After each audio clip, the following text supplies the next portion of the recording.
নাবালিকাকে যৌন হেনস্থা, কিশোরীর মলদ্বারে কাটা চামচ ঢুকিয়ে অত্যাচারের অভিযোগ, কিশোরীকে ধারালো অস্ত্র দেখিয়ে যৌন হেনস্থার অভিযোগ, গুরুতর অসুস্থ কিশোরী ভর্তি তমলুকের সরকারি হাসপাতালে।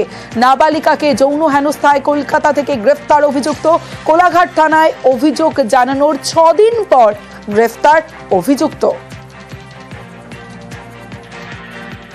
রিপোর্টে জানা গেছে এইটুকুনটাই যে ভেতরে ওটা ছিল, অপারেশন হয়ে গেছে, মেয়েও এই মুহূর্তে একটু সুস্থ আছে, স্বাভাবিক আছে। ভেতরে কাঁটা চামচের ডাব ছিল, ডাক্তার সেটা বার করেছে, অপারেশন করেছে।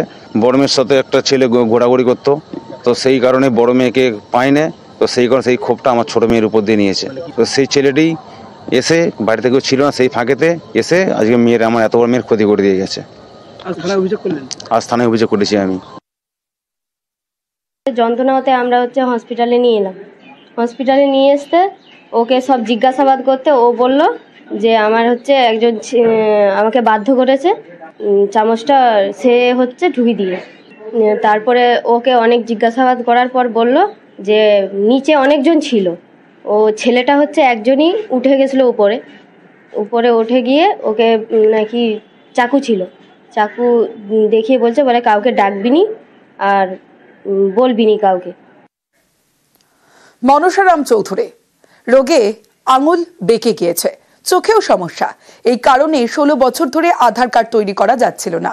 এই খবর দেখায় নিউজ 18 বাংলা। খবরের জেরে বাঁকুড়া যুবক শেষমেশ আধার কার্ড পেলেন।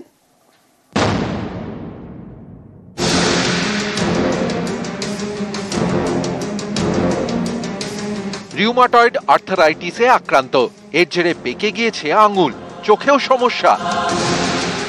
তাই প্রায় 16 বছর চেষ্টা করেও আধার কার্ড হয়নি। নিউজ 18 বাংলা এই খবর দেখায়। সেই খবরের জেরে বাঁকুড়ার মনসারাম চৌধুরী অবশেষে আধার কার্ড পেলেন।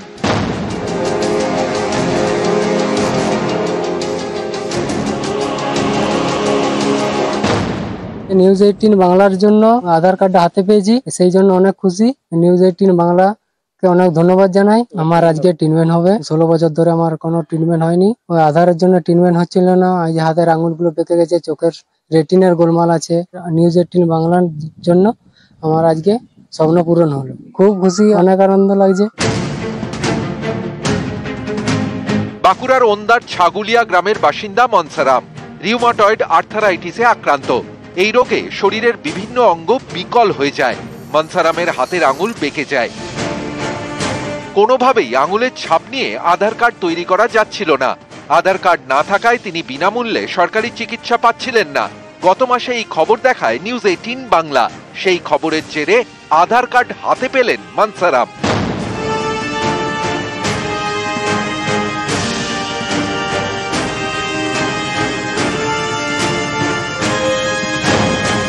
নিউজ 18 বাংলার জন্য আধার কার্ড হাতে পেয়েছি, সেই জন্য অনেক খুশি। নিউজ 18 বাংলাকে অনেক ধন্যবাদ জানাই। আমার আজকে ট্রিটমেন্ট হবে। 16 বছর ধরে আমার কোনো ট্রিটমেন্ট হয়নি, ওই আধারের জন্য ট্রিটমেন্ট হচ্ছিল না। এই হাতের আঙুলগুলো বেঁকে গেছে, চোখের রেটিনার গোলমাল আছে। নিউজ 18 বাংলার জন্য আমার আজকে স্বপ্ন পূরণ হলো, খুব খুশি, অনেক আনন্দ লাগছে। খবরের জেরে মনসারামের সমস্যার কথা জানতে পারেন বাঁকুড়ার জেলা শাসক। তিনি বিশেষ আবেদন জানান পোস্ট অফিসের আধার বিভাগে। 10টি আঙুলের মধ্যে 2টির ফিঙ্গারপ্রিন্ট নিয়ে তৈরি করা হয় আধার কার্ড। আধার কার্ডে যদি কোনো ফিঙ্গারপ্রিন্টের কোনো সমস্যা থাকে করা যায়, প্রভিশন আছে, বায়োমেট্রিক এক্সেপশন করে করা যায়। তো ওনাকে ডেকেছিলাম পোস্ট অফিসে, আমাদের এন থেকে ডিস্ট্রিক্ট থেকে একজন অফিসারও গিয়েছে। তাতে করে ফিঙ্গারপ্রিন্টের যে সমস্যা ছিল সেটাকে এক্সামিশন মাধ্যমে করা হয়েছে। অ্যাওয়ারনেস না থাকার জন্য আধার কার্ড হচ্ছে না। এই ফ্যাসিলিটিগুলো প্রোভাইড করতে পারি, সেটা আমরা চেষ্টা করি। নিউজ 18 বাংলার খবর দেখিয়েছেন বলে এই ডিএম সাহেব আমাকে লোক পাঠিয়ে আমার ছেলেকে আধার কার্ড করার ব্যবস্থা করেছে। আধার কার্ডের জন্য চিকিৎসা হয়নি, স্বাস্থ্যসাথী কার্ড হয়নি, সরকারি সাহায্য কিছু হয় না। এবারে সবই হবে আশা করি। বাঁকুড়া থেকে প্রিয়ব্রত গোস্বামী, নিউজ 18 বাংলা। গোলমালের সূত্রপাত ইলেকশন কমিশনে স্মারকলিপি দেওয়ার দিন গত শুক্রবার 4 এপ্রিল তৃণমূল সাংসদরা গিয়েছিলেন, আর সেই স্মারকলিপিতে ওই মহিলা সাংসদের নাম ছিল না কেন, এই প্রশ্নে তিনি চিৎকার শুরু করে বলেন কল্যাণের অভিযোগ, এমনকি বিএসএফ জওয়ানদের ডেকে গ্রেফতারের হুমকি দেওয়া হয় বলেও অভিযোগ। আমাদের একজন মহিলা এমপি বলছে আমার নাম নেই কেন, আমাকে দিয়ে সিগনেচার কালেক্ট করা হয়নি কেন। Then she shouted deliberately আমাদের সিগনেচার করে না। আমার ডোন্ট কোয়ার্ড উইথ, আমার সঙ্গে ঝগড়া করুন। Then she was shouting at a top level, I was also shouting. In the meantime সে ভদ্রমহিলা দৌড়ে চলে গেলেন বিএসএফ কে গিয়ে বলছে অ্যারেস্ট নাই এমপি অ্যারেস্ট।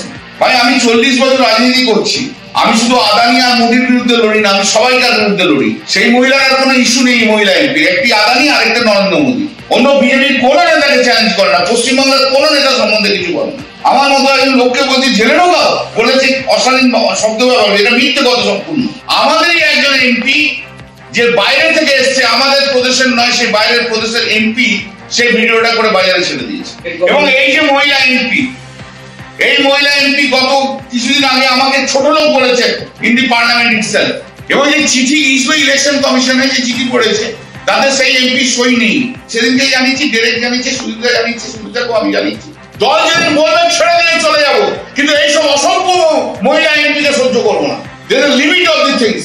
পার্টিকে লজ্জায় ফেলেছে। নারদ প্রসঙ্গ টেনে সৌগত রায়কে তীব্র আক্রমণ করলেন বন্দ্যোপাধ্যায়। সুদীপ বন্দ্যোপাধ্যায় ওই যে অকপিলে ছিল, তার আগে আমি সুজিতাকে ফোন করেছি, সুজিতা বলে না তুমিই বলবে, জিজ্ঞেস করো সুজিতাকে। 8 মাস ধরে আমি খাটছি ভাই, তখন তো একটা লোক আসেনি, কোন সৌগত রায়ের মতো পণ্ডিত তো এসে বলেনি কল্যাণ 4টে পয়েন্ট আছে, বরঞ্চ ব্যঙ্গ করেছিল হাত কেটে গেছে কিনা। সৌগত রায় ওই রকম ধরনের লোক, দিদি যা বলেছে সেই অনুযায়ী আমি বলেছি। দলের ভাবমূর্তি অনেক কারণে নষ্ট হয়, সৌগত রায়ের জন্য তো নষ্ট হয়েছে। নারদার টাকা খাওয়ার জন্য সৌগত রায়ের জন্য নষ্ট হয়নি। যারা ওই মহিলা এমপির জন্য বড্ড দরদ, সে যে আমাকে যে অ্যারেস্ট করাতে বলছিল সেটা ঠিক করেছে তো। সৌগত রায়ের ক্যারেক্টারটাই হচ্ছে এর পিছনে লাগা, ওর পিছনে লাগা। প্রিয়রঞ্জন দাসমুন্সির লোক ছিল এরা মমতা ব্যানার্জিকে গালাগাল দিলে এদের গায়ে লাগে না, এখন যদি প্রিয়দাকে গালাগাল দেয় ওদের গায়ে লাগবে সৌগত রায়। কল্যাণ বন্দ্যোপাধ্যায়কে ব্যর্থ আইনজীবী বলে তোপ সৌগত রায়ের।